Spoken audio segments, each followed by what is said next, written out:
Америк нэгдсэн улс болон Иран улс дайныг дуусгах Ормосын хоолойг нэг хэлэлцээр төрлөө.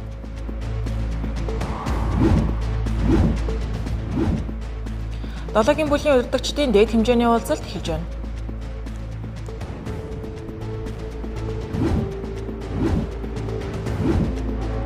Швейцар улсын иргэд хүн амын тоог 10 саяас хэтрүүлэхгүй байх санаачилгыг дэмжсэнгүй.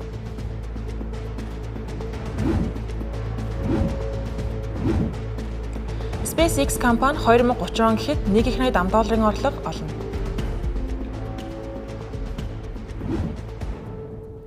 Арамдрыг үзэгчтэй олон улсад болж байгаа онцлог мэдээлэлээс таймлан хүрэх гэж байна. Анхаарлаа хандуулна.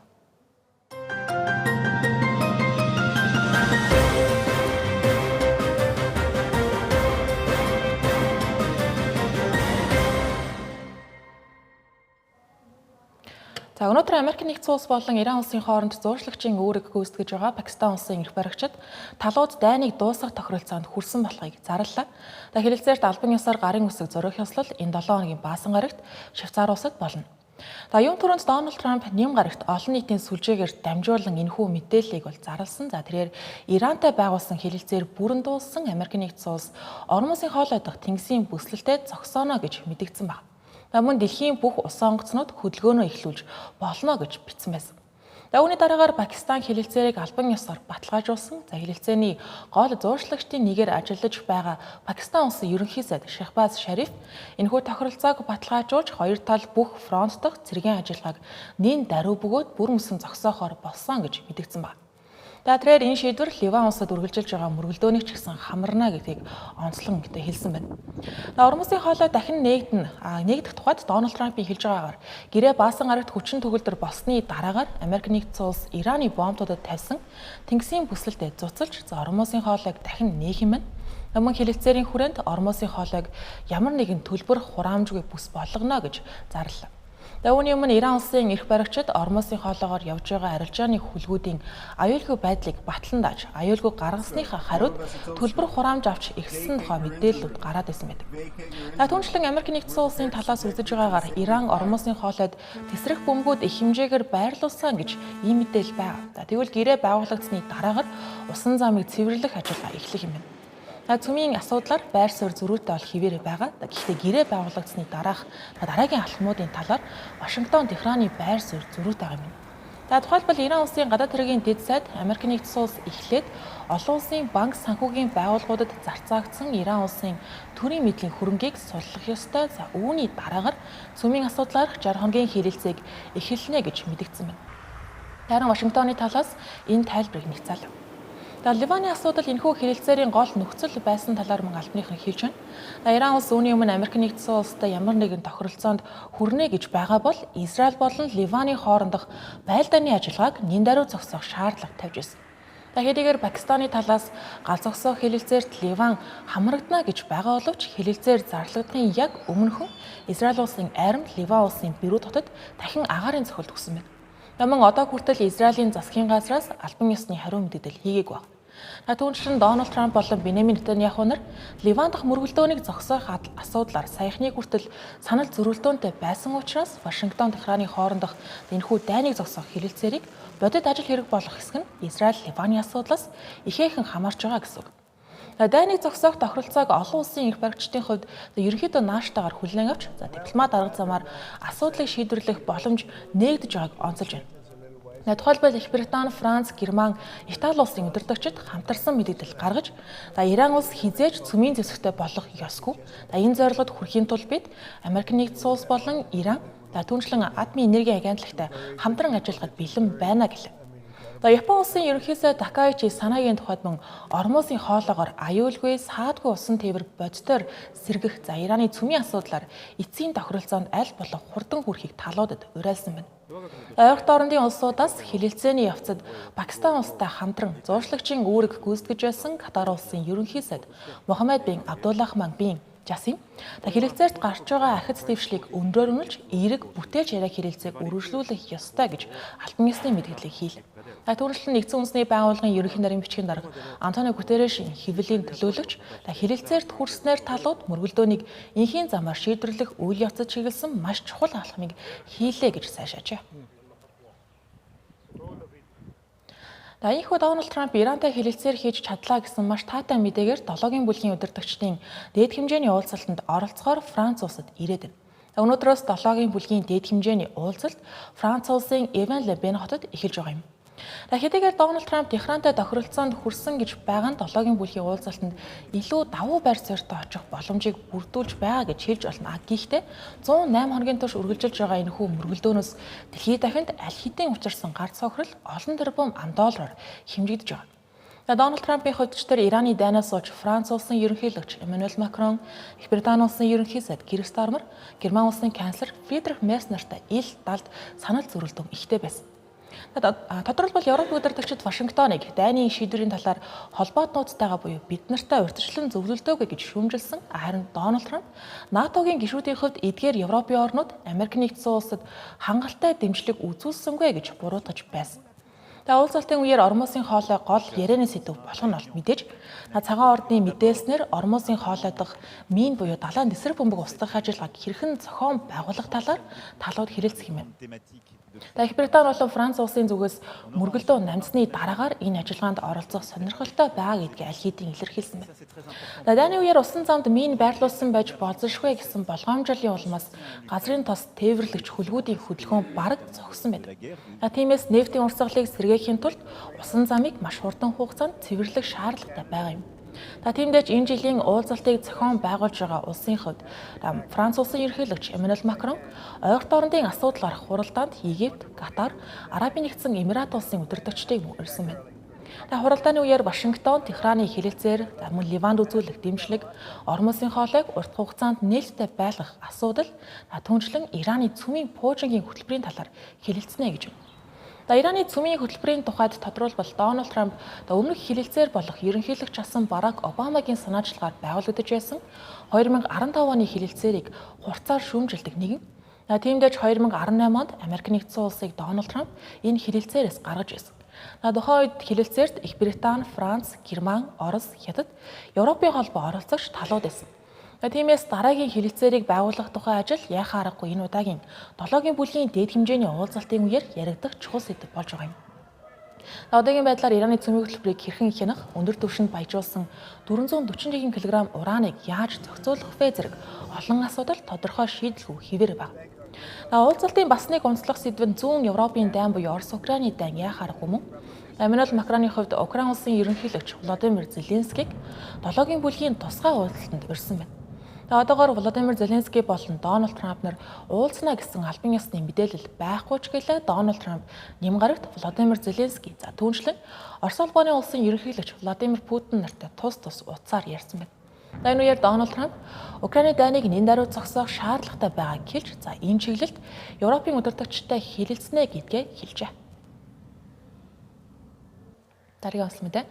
Швейцар улсын хүн амын тоог 10 саяас хэтрүүлэхгүй байх тухай бүх нийтийн санал хураалт явагдаж, долларын дэмжлэг авч чадалгүй буцаагдсан байна. Санал хураалтын дүнгээс харахад нийт санал өгөх эрх бүхий иргэдийн 60% нь оролцсон ба оролцогчдын олонх нь буюу 55% нь эсэргүүцэж 45% нь тэмцсэн байна. Швейцар улсын хүн ам 2002 оноос хойш маш хурдтай өсөж байгаа. Тухайн үед 7.3 сая байсан бол одоо 9.1 сая болсон байна. Энэхүү өсөлтийн гол шалтгаан нь гадаадын иргэд цагаачдын тоо нэмэгдсэн явдал ба нийт хүн амын 27%-ийг цагаачд болон гадаад улсын иргэд бүрдүүлдэг юм байна. Энэхүү саналыг цагаачлалын эсрэг үзэл баримтлал бүхий барууны чиглэлийн ардын намаас гаргасан ба тус намын хувьд олон жилийн турш цагаачлалыг эсэргүүцэж хязгаарлах бодлого хэрэгжүүлж ажиллаж ирсэн байна. Гэсэн хэдий ч хүн амын тоонд хязгаар тогтоох нь нийтийн тээврийн ачааллыг багасгаж орон сууцны хомсдол болон үнийн өсөлтийг бууруулж байгаль орчныг хамгаалах зорилготой гэсэн энэхүү ардын намын үзэл санааг иргэд хангалттай үндэслэл гэж үзээгүй байгаа юм. Санал хураалтын дүн нөрөө Швейцар улсын ихэнх иргэд улс орны тулгамдсан асуудлуудыг зөвхөн цагаачлалтай холбож тайлбарлах явдлыг учир дутагдaltaй гэж үзсэн байна гэсэн. Мөн цагаачдыг буруутгах эсвэл хязгаарлалтыг чангадах нь хамгийн зөв шийдэл бишээ гэж үзсэн гэсэн үг юм.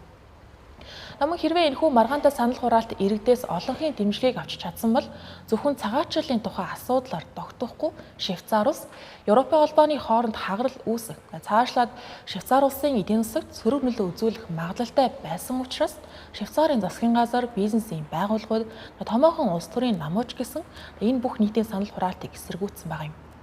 Тухайлбал Швейцарын нийт экспортын бүтээгдэхүүний талаас илүү хувь нь Европын холбооны зах зээлд борлуулагддаг.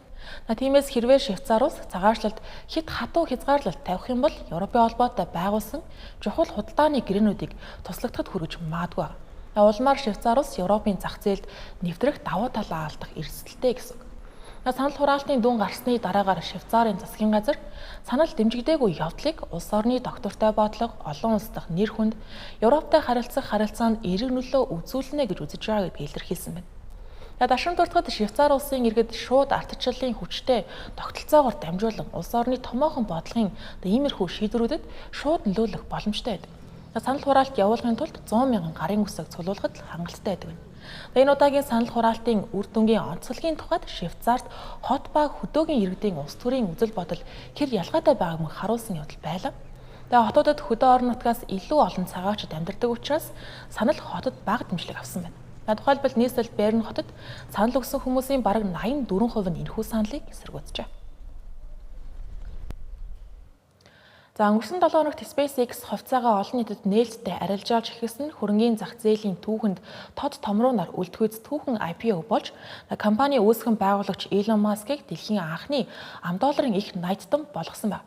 Тэгвэл өнөөдөр Elon Musk SpaceX компани 2030 он гэхэд нэг их найд $10 орлого олдог компани болно гэж харж байгаа гэдгийг хэлсэн байгаа нь бас нэгэн олныг зочроолсон мэдээлэл болж байна. Өнгөрсөн баасан гарагт компанийн хувьцаа нэгжин $135 үнээр арилжаанд гарсан ч эхний өдөртөө $150 нээгдэж өдрийн төгсгөлд $161 хүрсэн баг юм. Ийхүү хөрөнгийн бирждээр хувьцаа арилжаалагдаж эхлээд эхний өдрөө 20% өсснөөр түүхэндх хамгийн том IPO гэгдэж байгаа. Үүний өмнө 2019 онд Сауди Арамко анхдагч зах зээлээс $29 тэрбум босгож өнгөрсөн баасан гарагийн хүртэл хамгийн том IPO гэгдэж байсан. Харин SpaceX-ийн тухайд нийтдээ $75 тэрбум хөрөнгө татсан байгаа нь сүүлийн 2 жилд Америк нэгдсэн улс болон бусад бүх IPO-гийн нийлбэр хэмжээнээс ч их байгаа юм. Одоогийн байдлаар SpaceX компани зах зээлийн нийт үнэлгээ $2 их найд $10 давж байна. Elon Musk-ийн тухайд SpaceX-ийн хувьцааны ханшийн өсөлтөөр Elon Musk-ийн энэхүү хөрөнгө нь $1 их найд $10 давж дэлхийн анхны их найдтан болсон байна. Дэлхийн хамгийн баян хүн гэгдэж байгаа Elon Musk-ийн байр суурийг давах хүн ойрын хэдэн 10 жилдээ гарч ирэхээргүй болж байна гэсэн. Elon Musk гэлтгүү IPO-ийн дараа Elon Musk-ийн ойрын хүрээний хөрөнгө оруулагчид, венчур сангууд, хувийн хөрөнгө оруулалтын компаниуд тэрбум $10 хэмжигдэхүй ашгийг хүртсэн байна. Тухайлбал SpaceX-ийн IPO-г зохион байгуулсан компаниуд болох Goldman Sachs, Morgan Stanley, Bank of America, Citigroup, JP Morgan Chase нийтдээ $550 сая шимтгэлийн орлого олох төлөвтэй байгаа юм. Түүнчлэн SpaceX-ийн 4,000 гаруй ажилтан шууд саятан болсон байж магадгүй. Үүний дараагаар Elon Musk Техаст гэр бүл, найз нөхөд, хөрөнгө оруулагчтайгаа баяраа тэмдэглэж байх үедээ SpaceX-ийн 2002 онд анх байгуулагдаж байх үедээ жижиг агуулгаас эхэлсэн түүхийг дурдж ярин түүнчлэн компанийнхаа амжилт олох магадлалыг тухайн үед 10% ч хүрэхгүй гэж бодож байсан гэдгийг ярьсан байна. SpaceX IPO-оор босгосон хөрөнгөө зээлээ төлгөөс гадна хэд хэдэн томоохон төсөл зарцуулахаар төлөвлөж байгаа юм байна. Үүнд сансарт хиймэл оюуны дата төв байгуулах, саран дээр үйлдвэр барих, цаашлаад хүмүүсийг ангар гарагт хүргэх зорилтууд багтаж байна. Зарим шинжээчид эдгээр төлөвлөгөө бодит хэсгэд эргэлзэж байгаа ч гэлээ энэхүү компани болон Elon Musk-ийн дэмжигчид асар хിവэрэ байгаа нь компани IPO-с маш тод харагдаж байгаа юм. Дашин дутахад хөрөнгө оруулагчид SpaceX-ийн энэхүү IPO нь технологийн салбарын дараагийн томоохон компаниуд, тухайлбал OpenAI, Anthropic зэрэг компаниудын хөрөнгийн зах зээл гарах замыг нээж байна гэж үзэж байна. Эдгээр хоёр компани тусвар бараг $1 их найд $10 үнэлгээтэй байдаг. Хэрвээ энэ онд IPO хийх юм бол 1 жилийн дотор 3 их найд $10 үнэлгээтэй компаниуд анхудаа хөрөнгийн зах зээлд гарсан түүхэн үйл явдал болох юм аа.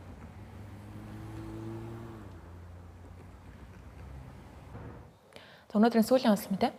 Итали улсад цагаачлалын тухай асуудал нийгэм улс төрийн маргаан дагуулсан сэдэв болж иргэд хуваагдмал байр суурьтай байна.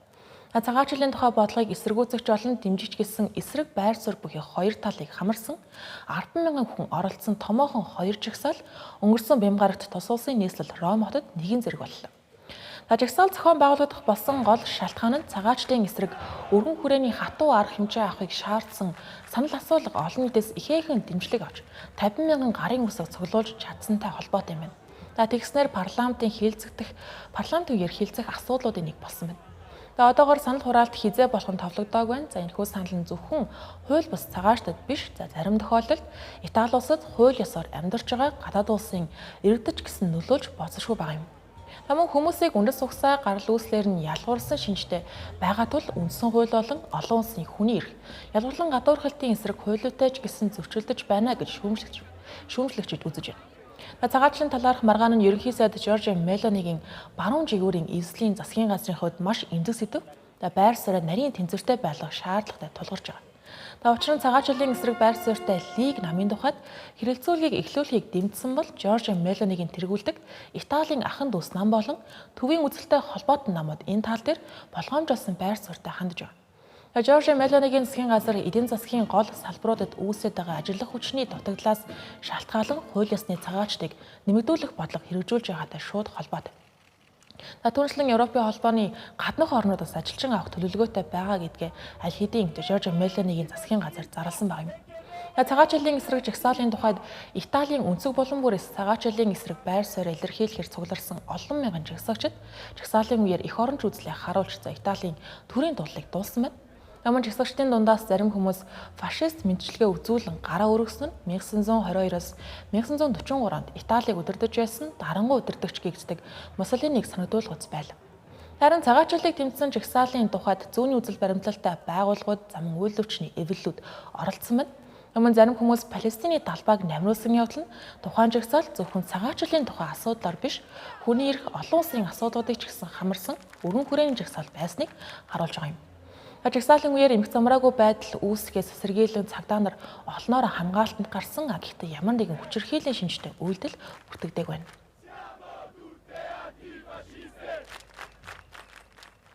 Хөтөлбөр үргэлжлэж байна. Хөрвүүлэн бусад онцлог мэдээллийг тавшаар багслуулъя.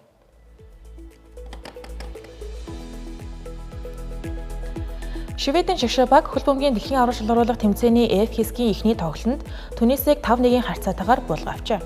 Шведийн баг 1938 онд Кубыг 8-1-ээр хоцсноос хойш анх удаа дэлхийн аваргын нэг тоглолтод 5 гол оруулсан тохиолдол энэ болж байна. Тоглолтын 7 дахь минутанд Ария эхний голыг оруулж багтаа тэргүүлээг авчирсан байгаа юм. Энэхүү ялалт нь өмнөх тэмцээнүүдэд бусад багтай харьцуулахад таархан тоглосон Шведийн багийн хувьд найдвар төрүүлсэн хэрэг болж байна.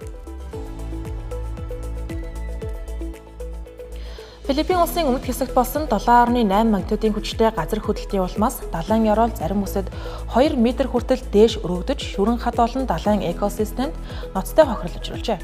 Байгаль орчны яамны мэдээлснээр эрэг дээш өргөдөх үзэгдэл газар хөдлөлтөөс 2 хоногийн дараа тод ажиглагдсан байна. Үүний улмаас зарим газарт эргийн шугам 200 м хүртэл тэлж өмнө нь усанд байсан хэсгүүд ил гарчээ. Газар хөдлөлтийн улмаас амиа алдсан хүний тухайд 61-д хүрсэн бөгөөд одоогоор 40 орчим хүн сургаггүй хэвээрээ байна.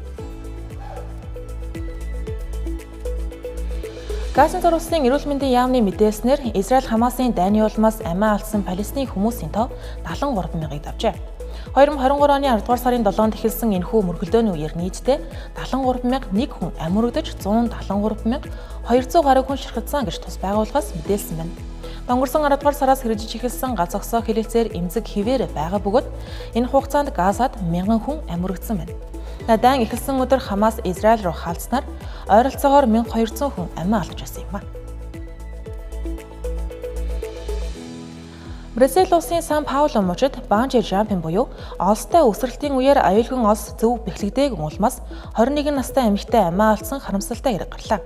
Нийгмийн сүлжээнд тарсан дүрс бичлэгт бүсгүй гүүрний ирмэг дээр хамгаалтын малгай өмсөн зогсож байхад 3 эрэгтэй түүнийг өргөж доош шидэж байгаа нь харагдсан байна. Эмэгтэй олсон догт холбогдоогүй байсан бөгөөд түргэн тусламжийн баг хэргийн газарт яаралтай очсон ч амийг нь авч чадаагүй байна. Одоогоор аюулгүй бүс яагаад холбогдоогүй байсан шалтгааныг мөрдөн шалгаж байгаа ба холбогдох хүмүүсээс мэдүүлэг авч эхэлсэн байна. Тэрхлээсийн орооны гадаад мэдээний хөтөлбөрийг хүлээн авсанд баярлалаа. Сайхан амраарай.